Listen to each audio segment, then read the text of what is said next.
이진숙 방송통신위원장 후보자가 3년 전 어느 식사 자리에서 찍은 기념사진.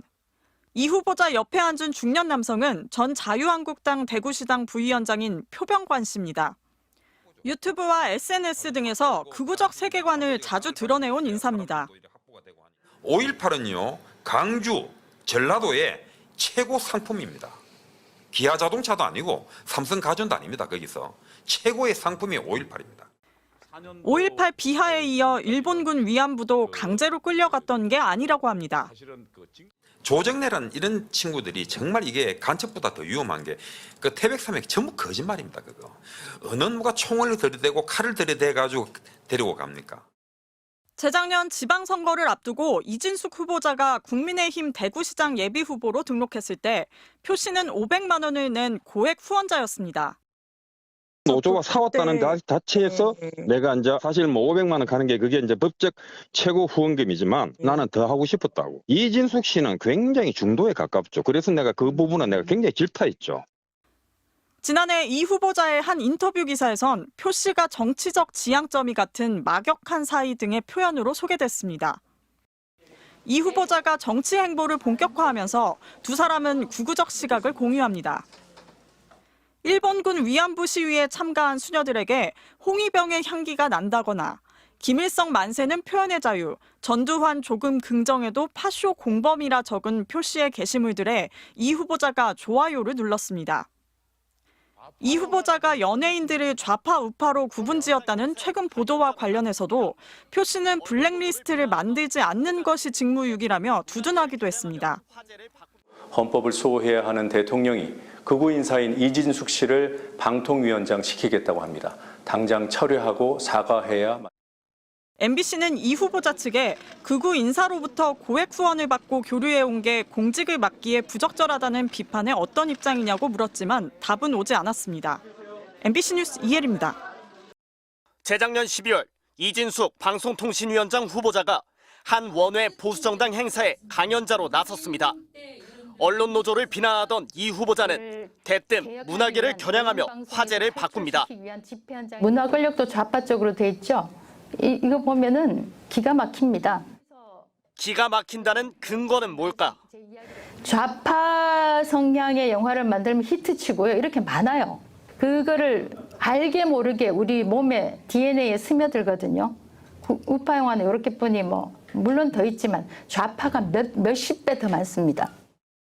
그가 좌파로 낙인 찍은 영화는 5.18 민주화운동을 소재로 한 택시 운전사와 친일파 암살 작전을 다룬 암살, 또 재벌가의 비리에 맞선 형사의 활약을 그린 베테랑 등입니다.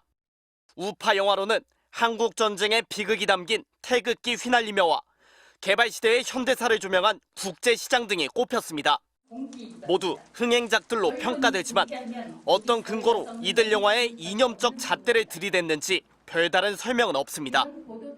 연예계도 아시죠? 알고. 이 후보자는 문화예술인들에게도 색깔론을 들이밀었습니다. 배우 정우성 씨는 세월호 참사 다큐멘터리에 목소리로 출연한 이력, 문소리 씨는 12구 이태원 참사로 숨진 동료를 애도하며 했던 발언이 좌파의 근거였습니다. 너를 위한 애도는 이게 마지막이 아니라 진상규명되고 책임자 처벌되고 그 이후에 더더욱 진짜 애도를 할게 지호야 사랑해. 반면 우파로 소개된 연예인들은 이렇다 할 이유도 없이 명단만 적혀 있습니다. 이 후보자는 지난해에도 전두환 신군부의 쿠데타 마크를 파헤친 영화 서울의 봄을 좌파의 역사 공정이라고 주장했습니다. 영화를 통해 국민의식이 좌경화된다는 이명박 정부 당시 문학의 블랙리스트 문건과 같은 맥락의 주장입니다. 취재진은 문화예술 분야의 이념 성향 분류가 어떤 기준인지 물었지만 이 후보자 측은 인사청문회에서 답변하겠다고 밝혔습니다. MBC 뉴스 윤수환입니다. 이진숙 방통위원장 후보자는 지난해 6월 자유총연맹이 주최한 공영방송 토론회에 발언자로 나섰습니다. 민주노총 언론노조를 좌파라고 규정한 이 후보자는 공영방송의 수장은 노조와 잘 싸우는 게 가장 중요하다고 강조했습니다. 이 좌파들 같은 경우에 언론노조 같은 경우에는 이렇게 무리로 덤빕니다. 인해 전술로 덤비기 때문에 이기기가 굉장히 어렵습니다. 민주라는 말을 들으면 소름이 끼친다는 얘기도 했습니다. 최근에 민주라는 얘기만 들으면 몸에 소름이 끼쳐요. 온갖 그 민주라는 말을 좌파가 약탈해갔습니다, 여러분. 이진숙 후보자는 바이든 날리면 보도를 문제 삼아 대통령실이 MBC 출입 기자들의 전용기 탑승을 불허했을 때에는 MBC를 응징해 주었으면 한다며 시청 거부나 광고 중단 등의 방법이 있다는 글을 SNS에 올리기도 했습니다. 지난 2014년 MBC 사장직에 지원하면서 냈던 경영 계획서에는 노조에 대한 이 후보자의 반감이 고스란히 담겨 있었습니다. 이 후보자는 노사관계 재정립이 필요하다면서 구성원들에게 노조를 탈퇴하라고 요구하고 노조 근무자를 줄이고 지원을 축소해야 한다고 주장했습니다. 전부 노조 활동을 탄압하는 내용들입니다. 이렇게 공영방송 장악 의도를 숨기지도 않고 노골적으로 밝히며 살아온 후보도 처음입니다. 언론노조는 윤석열 정부가 위헌과 위법을 불사하며 공영방송 해체 시나리오를 강행하고 있다며 이진숙 후보자의 사퇴를 촉구했습니다. 마치 릴레이 하듯이 방통위원장 자리를 극우 인사들이 이어받으면서 MBC 장악, 공영방송 장악에 마침표를 찍겠다는 광기를.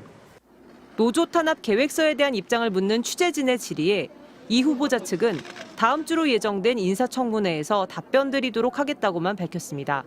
MBC 뉴스 조재영입니다.